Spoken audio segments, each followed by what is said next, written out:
Hey everyone, and welcome back to this Impactful Capitalist series on starting a talk shop from scratch to learn everything about retail in Kenya. Now we have a little bit of experience. We've run this thing for a week, we've made mistakes, we've discovered opportunities, and I'd like to hopefully share with you some insights that you've never learned about retail, and hopefully that'll help you in your own entrepreneurial journey. So thank you for tuning in once again and enjoy the video. First of all, what was the first major milestone we accomplished? Well, the first major milestone we accomplished was we broke even this week, and that's a pretty big deal to me.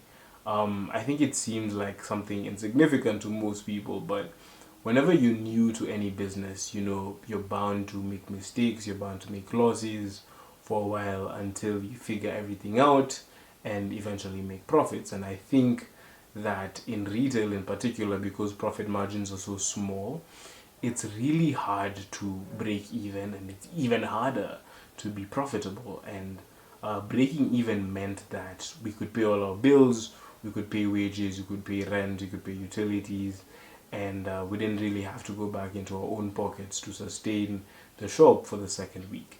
And I think that's a pretty big deal to us. How did we get this off the ground this fast? Well, I think for me, it came with a little bit of experience in entrepreneurship.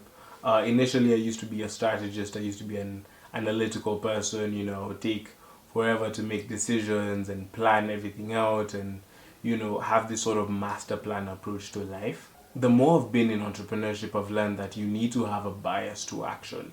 You need to be the kind of person who executes first, or finds a fast way to execute and implement something, an idea, test it out in the market, see if people pick it up, see how it responds to it, so that you can move away from assumptions and really discover true insights. And usually, if those true insights are unexpected or undervalued in some way, then you have a really interesting business opportunity that you can build on and hopefully succeed in. What were the biggest lessons in retail that I learned? This week I got three major insights into retail and the retail industry. Just a couple of things that I think would help anyone thinking about retail. Now, these insights are so important because retail is really a game of inches. Now, I'm a big fan of boxing and combat sports, and something you learn there is it's much easier to lose than to win. And I think that retail is the same way. It's a game of inches. You really have to count every single penny, every single decision that you make has to be optimized in order to have a chance at survival, much less winning. So this week, these are the three key lessons I learned about retail that hopefully will help you understand it a little bit more. So the first major lesson that I learned this week was that most products with high margins generate low revenue, and most products with high revenue generate really low margins. And this is a problem because, in business you probably want to have the highest margins possible, the highest profit possible.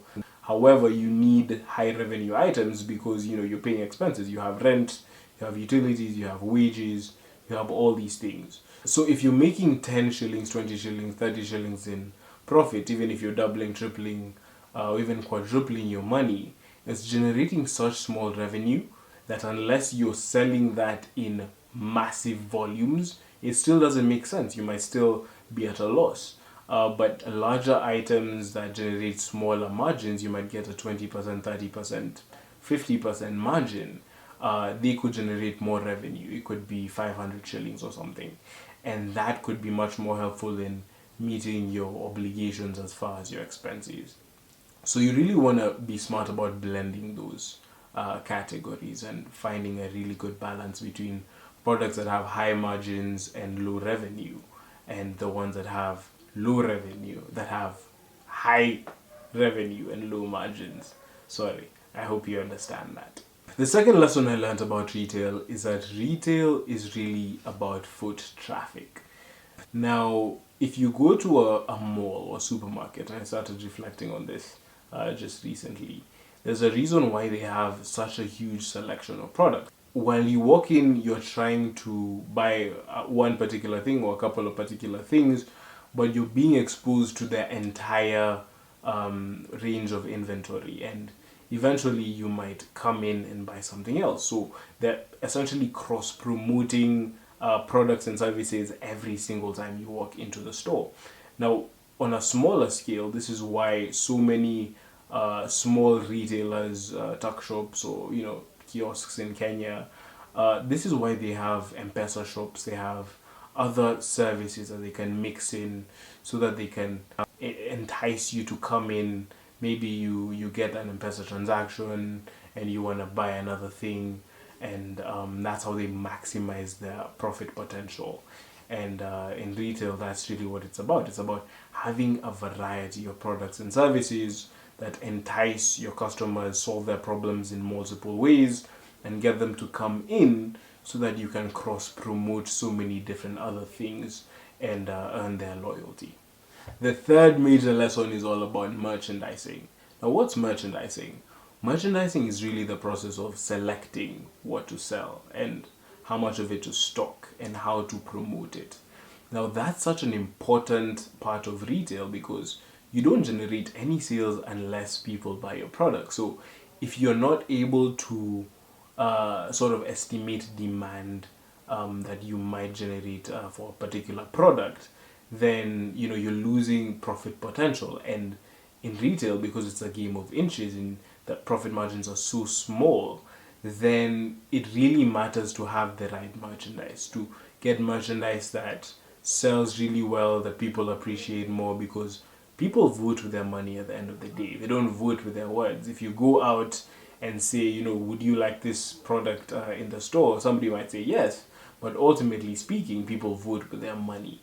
So if you stock it and you overstock the inventory, and you think that you might sell a lot because you went and filled out a form, you might be very surprised because people ultimately will choose and decide what products that they actually want based on the money they spend. So I think that's a really important insight, and that actually plays into our biggest mistake going into this week, and something that I hope that we can improve in the following weeks. I think the biggest mistake I made this week was choosing the range of products that we sold a bit too blindly, and investing way too much budget into things that I really didn't have any solid data to prove that the customers want this. And that led to a situation where our turn, which is our sales of a lot of this inventory, were low for certain products, but they were high for certain products. So what was interesting is a product that we really experimented on, something that was untested, we really didn't know what to expect from it. That product generated a massive share of the profits that we made. And a lot of the products that we thought would generate revenue, they didn't generate revenue. So for me, that just showed that in this retail game, because it's a game of inches and it matters that you minimize your losses and maximize your gains, it would be really important for me to sort of make very small bets and experiment first before investing major amounts of budget into a product, so that we know that people have actually voted with their money and they want this product. So what's the most important metric that retailers should look out for? Now, the most important metric that any retailer should consider is called turn. Now, turn is just the ratio between the sales of a product and the inventory that you stocked. Now, that means obviously having higher turn, which means higher sales relative to your inventory, is ultimately what you want. It's a good thing. It's a great thing. Now, it means that people are buying it, they're buying it quite frequently, and you're turning over your inventory as quickly as possible. And, since retailers only make money when products are sold, then that's ultimately a good thing for your business. Now, think about it like this. This is an example.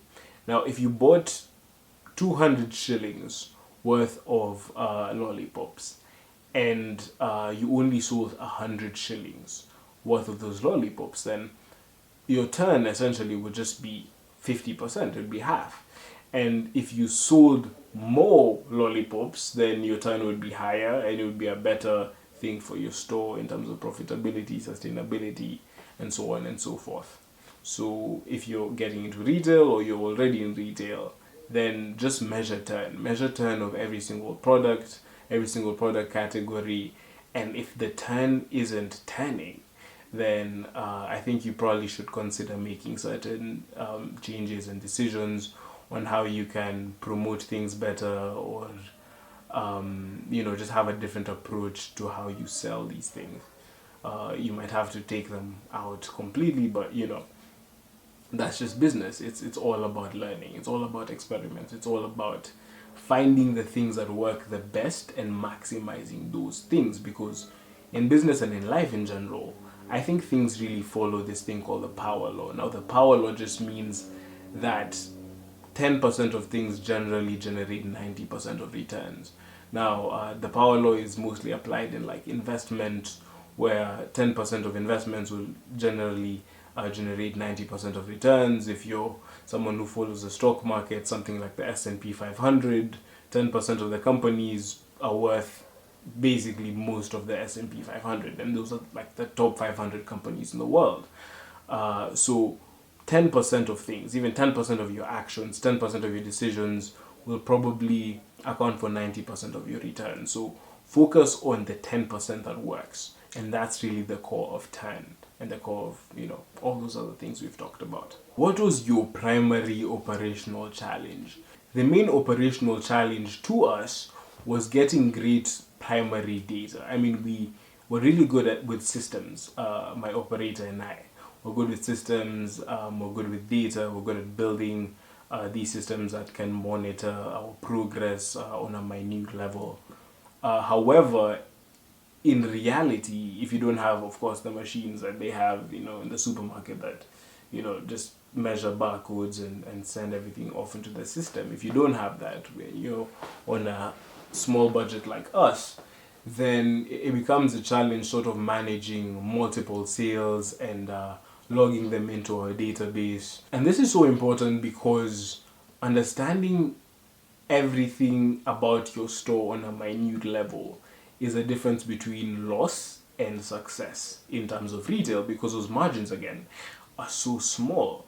And if you don't have a great system for acquiring that data, inputting it and crunching those numbers, you might end up losing. You will probably end up losing. So you really have to be careful about systems. And this coming week now, I think we've plugged a lot of those holes, and hopefully they're going to be better. What are some of the questions you'd like to explore in the future? Now, I'm interested in retail, especially in Kenya, in certain ways. There's certain questions that have been bugging me ever since I started this. Now, the first one would be Safaricom. Like, Safaricom has all these relationships with all these agents, and I'd like to know how they've built out this network, the importance of small retailers to Safaricom's business, that give and take, that sort of symbiosis. And I'd like to understand from someone at Safaricom, hopefully, how that all plays out and how valuable these agents are to that entire network. And I'd also like to understand financing for small businesses. I'd like to know what options do small businesses really have, because credit is the lifeblood of business. If you study business in basically any context in all these countries around the world, credit is really the core of how a lot of these businesses acquire the capital necessary to grow. But knowing Kenya, knowing Africa, a lot of the interest rates that a lot of the central banks have, all those interest rates are really high, and they push up the cost of capital. And that makes it really, really difficult to expand, because you don't have access to capital, you don't have access to credit. So I'd like to understand what options Kenyan retailers have, and what are the pros and cons of all of these options. And last but not least, I'd like to explore different business models and different approaches to the retail business that very successful retailers have had. You'd notice that there are certain big general stores like a Carrefour and Naivas, and there are specialized stores like a House of Leather. So I think they're called specialty stores, if I'm not wrong. So I'd like to understand exactly how all those models work, the advantages and disadvantages of each of them, and I'd like to explore certain success cases and maybe even failure cases of retailers around the world, just so that I can glean a couple of insights. Hopefully, I get some interviews and share them with you as well. But yeah, those are the main questions. What are your final thoughts for the week? Now, my final thoughts for the week are that retail is a really tough business. It's a really, really tough business. You know, in a business where 8% profit margins pre-tax is probably like unheard of in terms of being really, really good.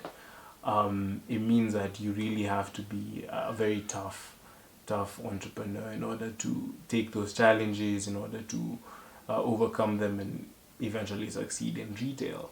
So I think that retailers and entrepreneurs as a whole should just take care of themselves, take care of their minds, take care of their bodies, you know, de-stress a little bit. You know, a lot of times as entrepreneurs we're in the thick of trying to build something that we don't really create time for ourselves, but in the words, not exact words, but in the words of a favorite fighter of mine, he says that, you know, sometimes what's best for us is to step away from the thick of work for a little bit, just so that we can assimilate some of that information and learn and, you know, gather ideas. Maybe we're going to, you know, get sparks of inspiration that might help us eventually become successful and build something that lasts. And, you know, that's what we're all trying to do. So with that, I'd like to say thank you so much for making it to the end of the video. If you enjoyed it, please like, share and subscribe. It helps us a lot in terms of getting this message out into the world. And I hope it impacts you, and I hope you impact the world. Thank you so much, Impactful Capitalists, and see you next time.